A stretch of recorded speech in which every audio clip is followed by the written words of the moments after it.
Hello everyone and welcome back to the channel. In this simple video I'm gonna show you how to edit video in the CapCut apps. So you can download the CapCut apps in Play Store or App Store, and after you install it you can open it. Just click on it and you can log into your account. Alright, to edit the video you can click new project. But before you can prepare for your videos, so you can add the videos, you can add your photos, you can select stock videos available here.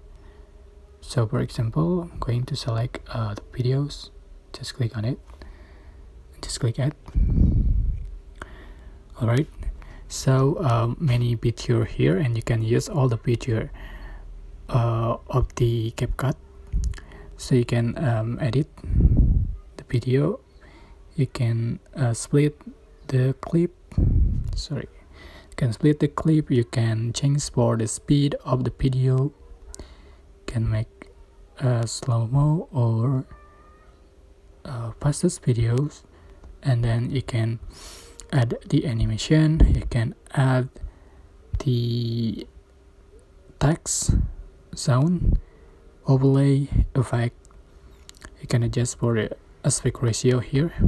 You can add the filters, you can add the stickers, you can add canvas, and after you finish editing the videos you are just going to click the export button in the top right corner. So simple, and I think this apps is the best of one of the best editing apps, I think. I hope this simple tutorial was helpful for you guys. Don't forget to like, comment, share, and also subscribe. Thank you so much for watching.